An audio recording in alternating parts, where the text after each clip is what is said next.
Welcome to Hangin at the Hangin Bar. I'm Scott. I'm Candace. I'm Mariah. And I'm Lacey. Grab a drink and come hang with us at the Hangin Bar. Welcome back, everybody. On today's episode, we are going to be talking about our dream Disney vacations. Whether we've already taken them or whether it's something that we need to plan yet. I think this discussion is going to open up a lot of good things, and we're going to have a lot of good ideas. For sure. And I'm going to kick us off on this one because I've thought a lot about what my dream Disney vacation would be. So in the last episode, we talked a little bit about the After Hours event. If I could pick a Disney vacation right now, I would say have Disney release After Hours tickets, like our event, for every park. I would not go to the park during the day. I would resort hop, I would sleep in, I would relax, I would go to the pool, and then I would go to the parks. Each of the parks that had their after hours, I would go at 4 or 7 or whenever it started and get into the park when everybody else left. The idea of no crowds is perfect to me. I agree with you, Scott. I loved the After Hours event. I thought it was so nice that there were no lines for any of the rides. I loved that, just being able to walk on the rides. Crowd being much, much less. I loved it. I'm not a big fan of crowds, so going when there are no crowds is just amazing. Yeah, I agree strongly.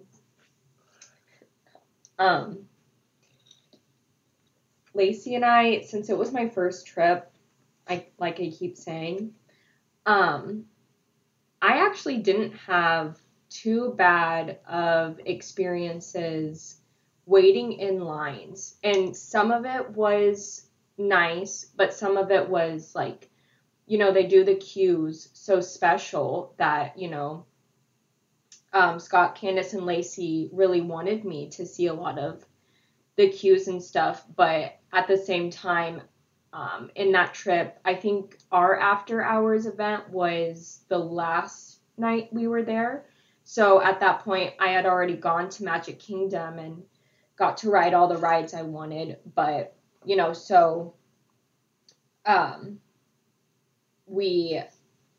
were just quick step-on rides.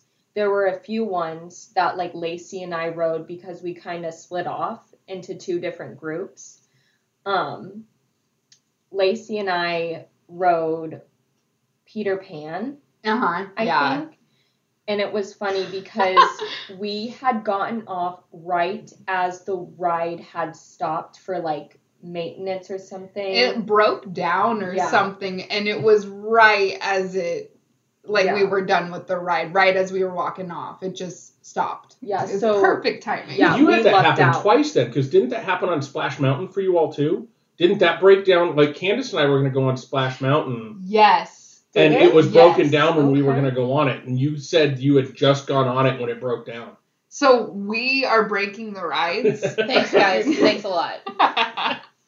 Oh my god. Yeah, that would have been horrible. Get stuck halfway through one of those rides and have to be rescued off of it when you spent $125 for a limited amount of time in the parks. Mm-hmm. That would be the only downside if you happen to get stuck on something. That's such a rare occurrence. Yeah. I think, so as you were talking, Mariah, one of the things that I kind of thought about from a dream vacation, like if I'm building it from the scratch, I want it to be less crowds and I want it to be the after hours feel, but I don't want them to block off the queues if it's a dream vacation. Yeah. Because I've not been through the Peter Pan queue since it's been updated, where it goes through the Darling's house. The Darling's house. Thank you. Mm-hmm.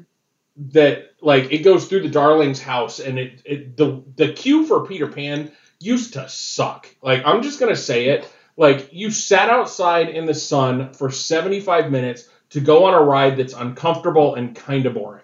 We know this from experience. And it's one of Walt's original rides. It's a great ride. I'll never knock the ride itself. I would not wait 75 minutes in the sun for that ride again. No. But if I'm going to walk on that ride, I want to walk through the full queue. If I'm going to walk on to Mine Train, I want to walk through it. I want to be able to, it's my experience. Why not take the time to play with the barrels in the queue and play with the games that are in the queue, that kind of thing. So Dream Vacation is they would open up the full queue and kind of make you walk through the whole queue instead of the fast pass queue. Because you mentioned that like we forced you to go through some of those queues. Oh, yeah. Because you had to experience it. Like one of the queues we kind of forced you through was the Midway Mania. Mm-hmm. Like where you walk past the Mr. Potato Head that talks to you and that kind of thing. Those are such fun cues that you'd miss out if you just take that fast pass entrance and just miss it altogether. I'm going to get away from Perfect Vacation into my little pet peeve. That's one of the things that Fast Pass I think is taken away from Disney is some of that magic and some of the brilliance they've put into the queues. Like the Expedition Everest queue. That full queue, like I want to spend time in that queue. I want to wait in line for that queue because there's so much to read, so much to look at, so much backstory that you can find out, and sort of it makes the ride better because you're learning about where you're going through. So I think opening up those full queues to where you could explore them and take your time in them in those after hours events. So I amend my Perfect Vacation to say they open up the whole queue. Well, and I think that's a big thing that a lot of people, and I'm going to go a little bit deep Disney here, but I think that's something that a lot of people don't realize is the reason that those queues are themed out as well as they are is because it helps start telling the story. One of the Disney's big things is storytelling, and I think we all know that. But they want to give you that opportunity to really be immersed in that story before you even get on the ride. Because, I mean, you can go to any other theme park, get in a line, stand in it for 75 minutes, and then get on a 3-minute ride and be done with it. And yeah, it was okay. But when you have that whole story and the whole experience of going through the queue, it helps sort of bring you down to that place of, okay, this is the story. I'm part of it now. And I'm going to enjoy the ride, maybe not consciously, but subconsciously that much more because I'm actually a part of it and I understand it and I'm in it. Right. Mm-hmm. And my whole thing with the queues is I feel like it builds that anticipation where you're taking your time, you're going through that queue. I feel like the queue is part of the enjoyment of the ride as well. Mm-hmm. One of my favorite queues, I didn't get to experience this last time because of the after hours event, which there's pros and cons to it. I love the queue to Space Mountain. I love the 90s video games you get to play in line. They were not running when we went on, which I was very disappointed in, but being able to just walk on, that was a plus. So, I mean, I guess I can't have my cake and eat it too, but I did miss out on the queue, and I really wanted Lariah to see it because I remember from my first Disney trip talking a lot about that. For some reason, I just really liked it and wanted her to see it, but they didn't have it going. Right. Yeah, I think still on the queues talk, but Lacey and I had gone to the Haunted Mansion, and at night especially was a special treat. But I was really excited to play with the queue like I'm a 2-year-old. Just kidding. It's still fun as an adult. But so Lacey and I even let a couple of people go in front of us because I was like, oh, well, you guys can go. I just kind of want to go through the queue because I think we had already gone through the Haunted Mansion. And I didn't really get to play with the queue just because, kids were in line. So obviously you let them go first and stuff. No big deal. But I was excited to play with it. I didn't get to play with it, though. But what you gonna do? Still grateful. Yeah. Yeah, and I think that's why I was kind of saying the after hours event would be really cool if they would just have you walk through the entire queue. I know the Fast Pass queue is so much faster and like you spend $125 to go spend that extra 4 hours without guests, so you want to do as much as possible. But the way I vacation, the way I do Disney, is more about the entire experience. So taking the time to walk through that whole queue and playing with the little organ that's there, and taking the time to notice that Madame Leota's grave, her eyes open. That, like, if you're not paying attention, you don't see that stuff. And then all of a sudden Disney becomes Universal. How dare you, sir? But am I wrong? If you don't take the time in the queues, like you were saying, it's 75 minutes just waiting in a line. And then you go on a ride. The rides are great, but that experience of going through the queues and that kind of thing just makes it so much better. Okay, so going back to ideal vacation. What about, we talked in our last episode about non-park days. How many of those would you build in, and how would you do those in your perfect Disney trip? Okay, I guess I'll start. I really liked how our first day at Disney, we didn't go to any parks. We just went, like I said, resort hopping, but also to Disney Springs. So I think when we go back, I would really like to, not go to a park the first day arriving. I think that's a very smart idea, but to each their own.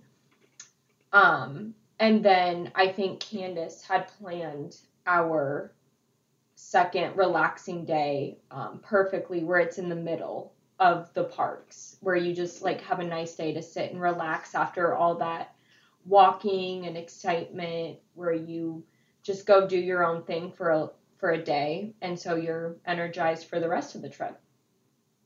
So yeah. I think having an equal amount of time away from the parks and versus time in the parks would be my ideal vacation, because like I said in our first episode, I enjoy the days out of the parks just as much as I do at the parks. Mm-hmm.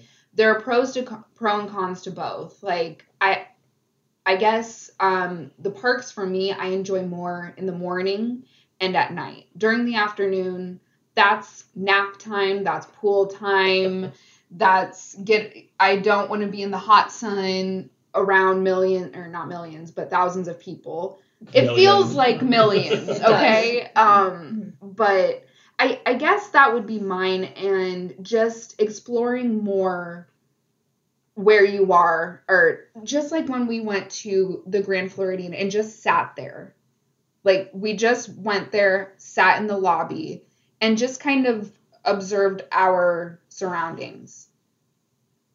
I loved it. Mm-hmm. And I guess just taking the time and really observing things is what really made the trip for us. When we would just kind of, we weren't just going from ride to ride to ride, where we just stop for a minute, sit down, and kind of look around and really take in all the magic that's happening around us. Yeah, and as you talk about that, you think about our podcast name, Hangin at the Hangin Bar. If you don't take time outside of the parks, you don't get to figure that stuff out. You don't get to just sit there and people watch and watch the locals and how they interact with Disney and that kind of thing. Being 24 hours away or multiple flights away, we don't get to see that every day. So being able to take that time to sit back and look at how well themed everything is at Disney, even if you don't agree with all of their decisions and that kind of thing, it is super well themed throughout.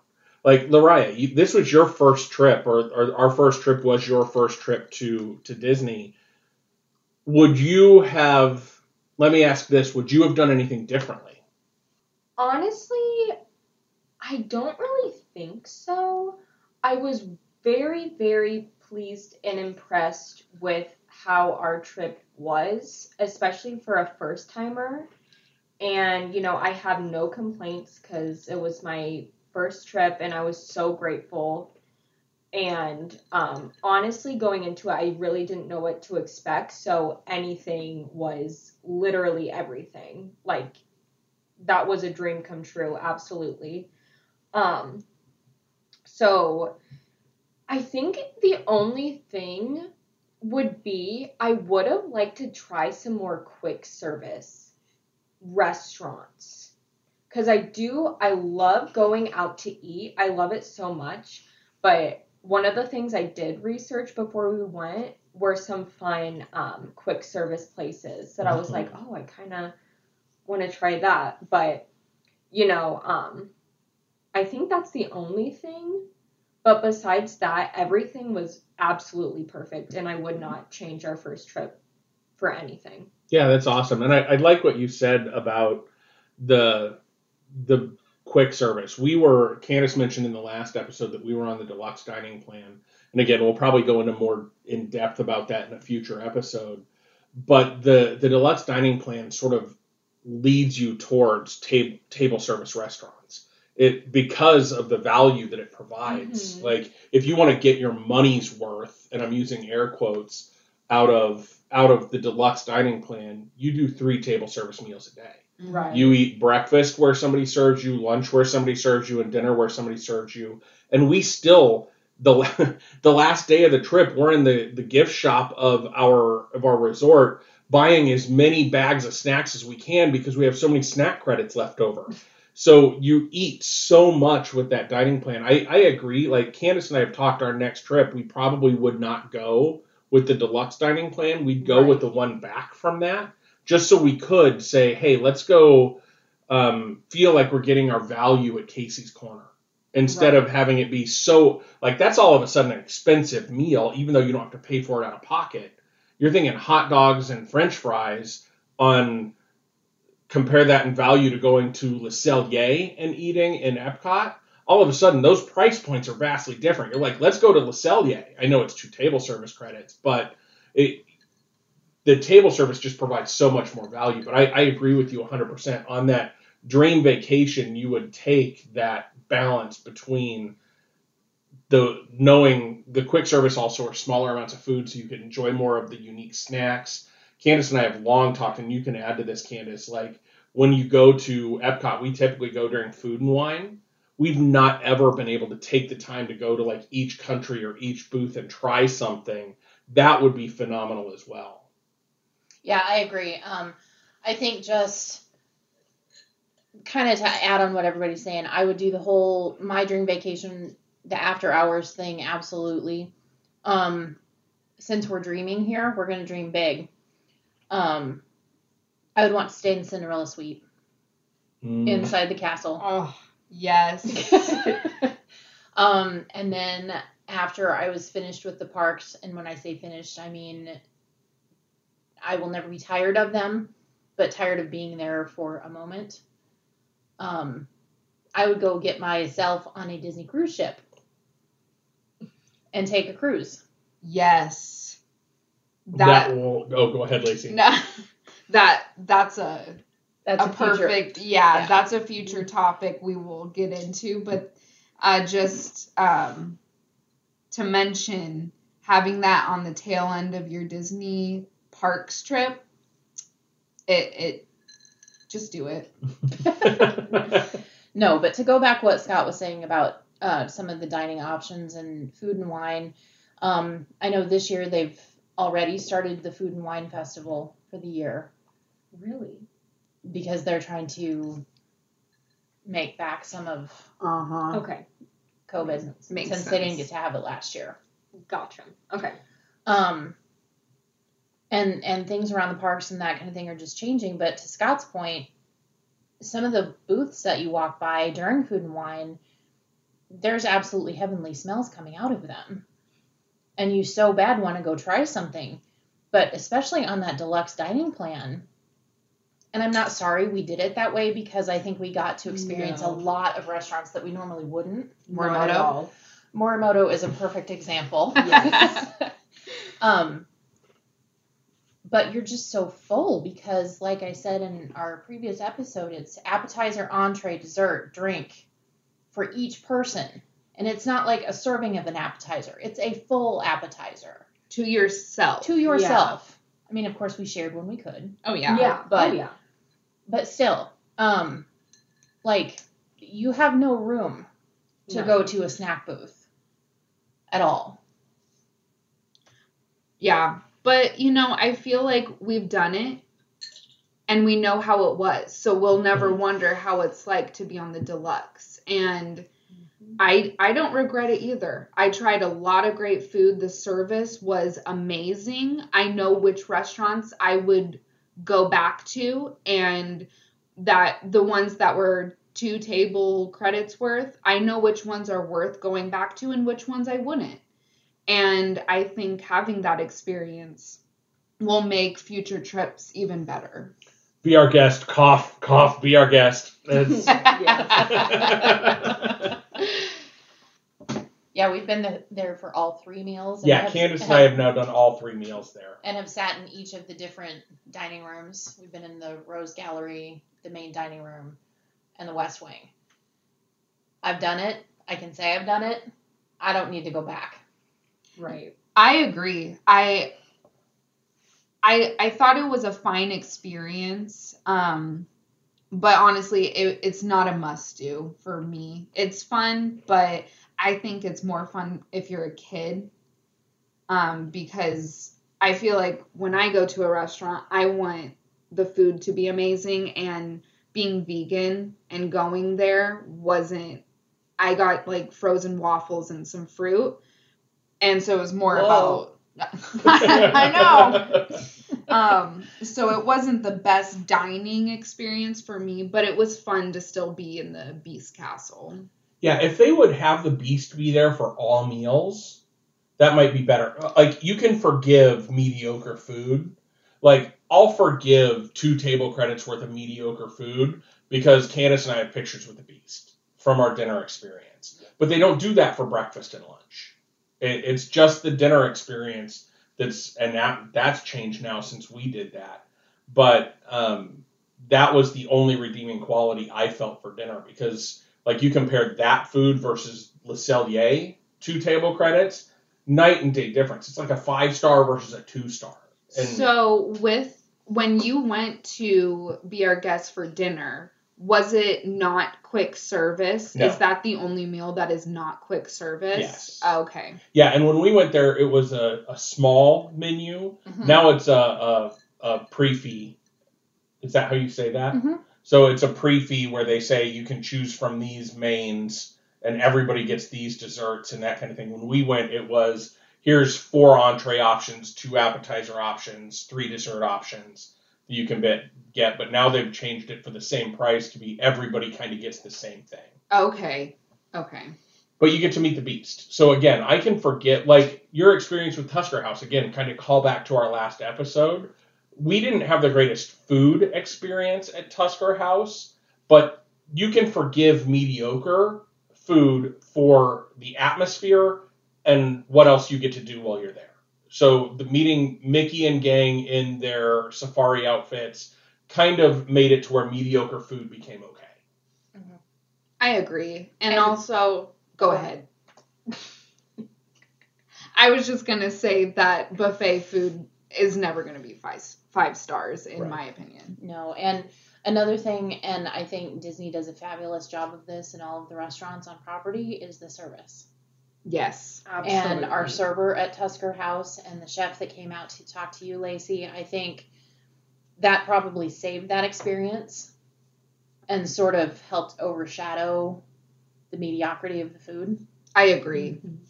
The desserts there were fantastic. Yeah, but the rest they of the were. food was, to me, mediocre. Yeah. Okay, so the other thing that we had on our list of things to talk about for this episode, we have about 5 minutes left in our self-imposed half-hour timeline. The other thing that we sort of talked about or planned for this episode was talk about tips and tricks for planning your dream vacation. So I think, as I think about that, a couple things that I would do for my dream vacation is, number one, I would drive again. I don't mind driving. I like driving as long as you have the time to give to take a couple days to get down there. Having a car at Disney World was well worth it, even though you have to pay for parking and that kind of thing. There were a couple times when we were like, no, we don't want to wait for a bus, or we don't want to call a minivan, and it's just as easy for us to go get in the car. Or we were at a huge resort. We were in Old Key West. There were a couple times when I was up at the customer service area, And I called Candace and I'm like, get in the car and come get me because I don't want to wait the 30 minutes to get in a bus, and which is a 3-mile walk back to our room. So she came and got me. So having a car there was perfect. And then the sort of midpoint of taking a break, giving your feet a rest, a pool day, being intentional about time off in the vacation, I think is a huge tip. And then if you're driving, doing something not Disney related on the way back helped break up that trip in a way that it didn't feel like a chore coming home. What other tips and tricks now that I've shared mine? This is probably going to sound biased, but I guess I don't care.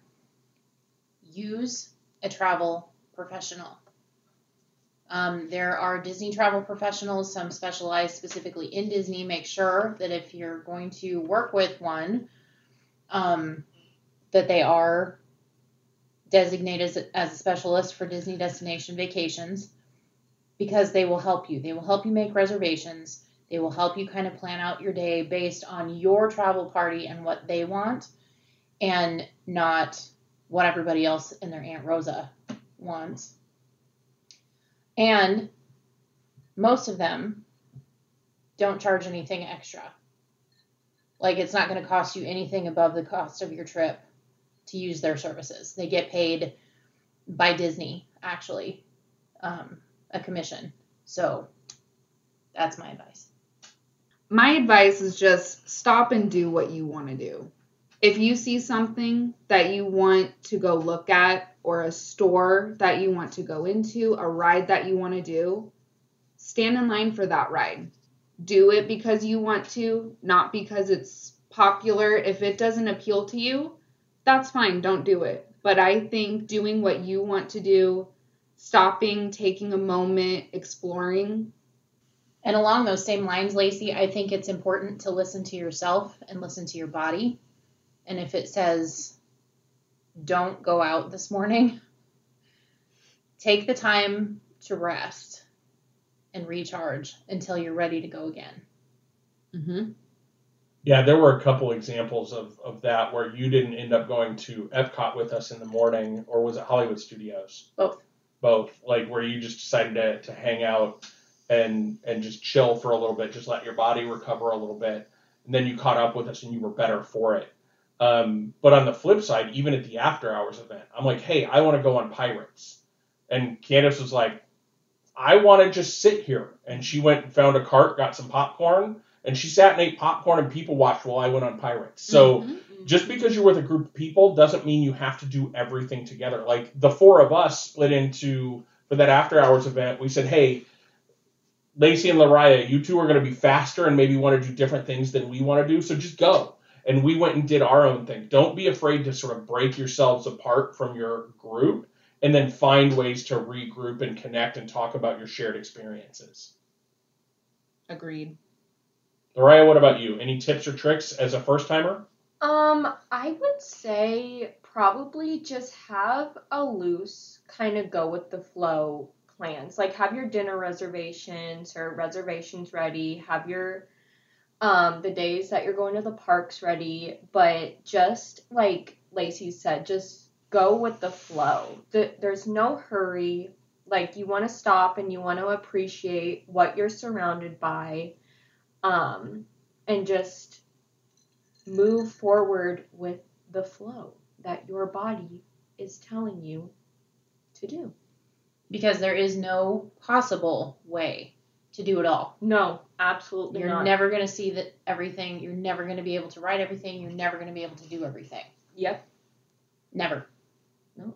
So just in the moment, what feels right. Mm-hmm.